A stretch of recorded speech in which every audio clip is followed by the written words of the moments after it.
morning, beautiful human. Thanks for clicking on this video. Welcome back or welcome to the struggle. My name is Rose and today's another day to grind. It's Saturday. It's a cool morning. It's not as nice as yesterday, so it's colder today, but we're gonna grind nonetheless. So let's head to the gym and make stuff happen. Let's get it.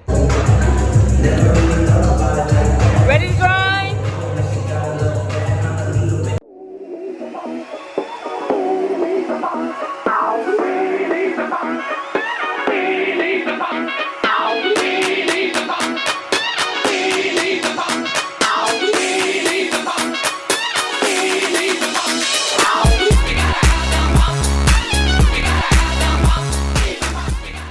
This whole line is gone. I sweat it out. The whole line.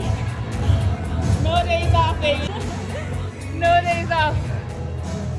Here's the first meal. We have some eggs, well, pretty much an omelet-ish with some bacon, spinach, onions. On the side, we got an English muffin with some apple butter. This is the apple butter that I use. I pick it up from a farmer's market that's nearby. It is so good and kind of natural ingredients. And then I had made some soup, y'all. This is bowl 1 of like 4. I made it with some turkey necks, squash, and threw in some spinach. Then I made my all-time favorite dish, some plantains. Popped those in the air fryer while that's cooking. I'm going to be making a little mackerel concoction. So I have some wild-caught mackerel here, some red onions, tomatoes, spinach, kale, and just some lemon juice. So you're going to go ahead and heat up a pan. I use about a quarter of a teaspoon of the oil for the mackerel. Throw in my onions, let those saute and cook a little bit. Then I go ahead and add some garlic because whenever I have seafood, I try to add garlic. I read somewhere one time that it complements each other, something about omega-3s. Then I give that a good little stir, let it cook, let the onions get a little brownish. Then I go ahead and I throw in my mackerel. I'm careful not to pour it in with all the oil. I go in with some onion salt, some slap your mama seasoning. Let that stir up and cook a little bit. And then I throw in my tomatoes. I like my tomatoes kind of cooked, kind of not. And just let those get all soft and ooey gooey for a bit. Then I throw in my spinach and kale last. Put in as much as you want because, as you know, it's going to wilt to nothing. Then I'll go ahead and pour my lemon juice. Give it another stir until it gets all, together like that. Looks so delicious. By that time, my plantains are done, extra crispy, just like I like it. I'll spray it with some oil and then a crack of salt. And then this is what the final meal looks like. I enjoy this quite often. I'm supposed to put this on my IG, but it's never made it there. I enjoy this for lunch or dinner, and that's that. Then, of course, I had to have a bowl of popcorn because I was behind on carbs. We were watching a movie, and it just felt right. I finished up my day with some chicken thighs. I added some jerk seasoning to this, popped it in the air fryer. Have about a cup of rice, about a cup and a half of broccoli, and on the side for the extra sweetness and extra carbs, some pineapple. Hey guys, so have you ever had a day that was like the longest day ever, but you look back and it was really short and you just didn't manage your time properly? That's me. But anyways, after the workout, guys, I got home, ate breakfast, and then I ended up going back to the gym for a workshop on nutrition. And I did want to share with you what I learned from there, but the paper's in the car and it's 50 degrees outside and it's just not gonna happen right now. So, and I think that works out because then I can just make a separate video going over the tips and tricks that I learned. And you can never learn too much. There's no such thing as too much learning. So even though I've definitely improved my relationship with food and I've definitely learned quite a bit much when it comes to food nutrition, especially compared to where I started way back when, I still ended up going. Jason signed me up. I still ended up going because, like I said, you can always learn something new. There's always something to be learned.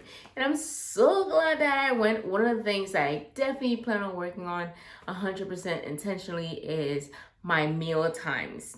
And the reason is because it's currently 9:30 and I have quite a bit of protein left. like 80 something grams of protein left, and today's a high carb days, and I never thought I'd say this, but I have so much carbs left. I don't know what to do with myself, so I'm probably gonna make some popcorn and, you know, watch a movie or something. But it's definitely gonna be a late night when it comes to eating. And that's that. In terms of the book, we're still reading Think Like a Monk, and we're gonna be reading that for a while, especially because I'm taking notes and I'm really trying to not just digest what I'm reading, but find ways to put it into practice. So one of the things that happened in this particular chapter was I took a test, a little test on what was it called?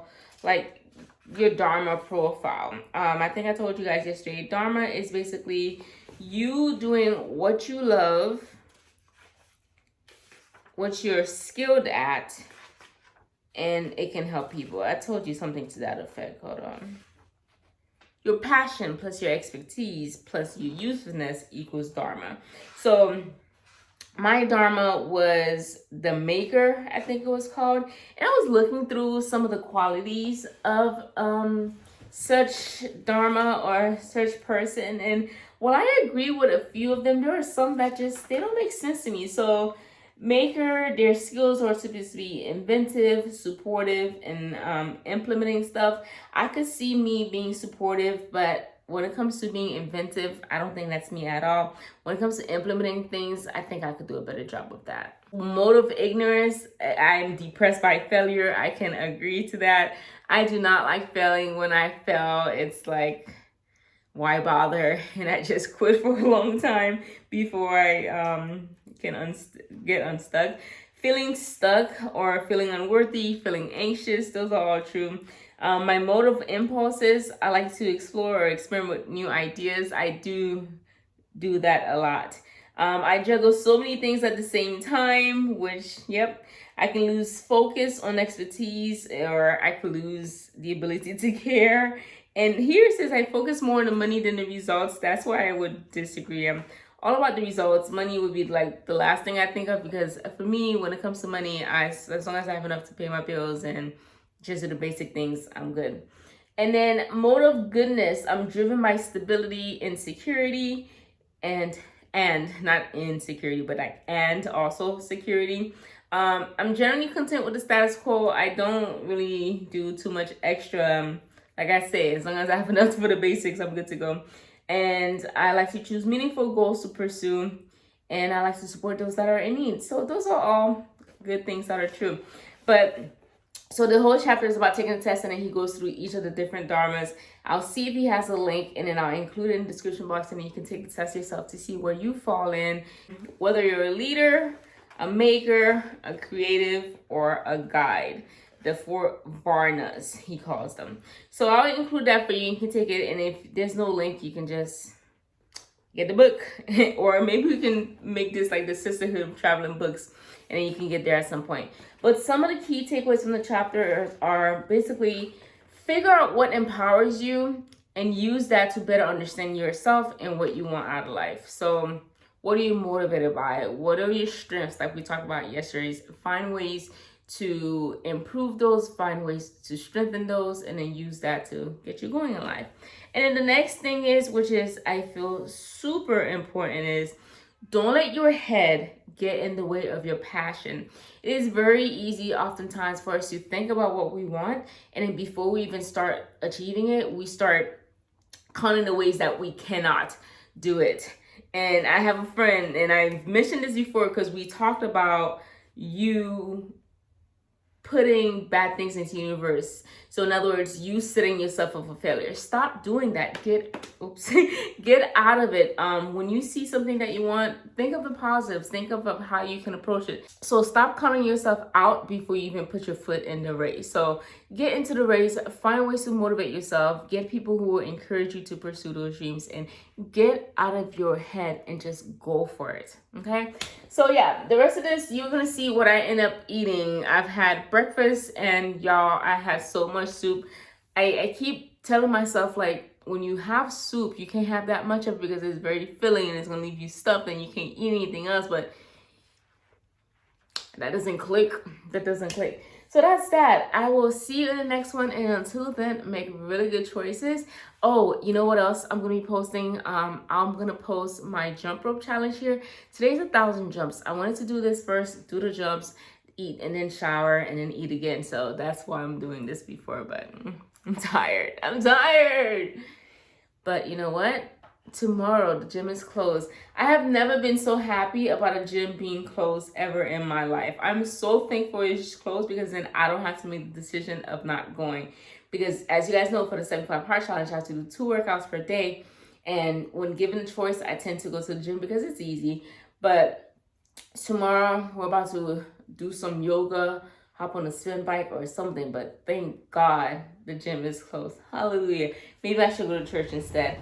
But yeah, I'll see you guys in the next one. Hopefully you make some good choices, or you start looking for ways to make good choices. One thing you can do right now is you can add a veggie to your plate tomorrow and start there.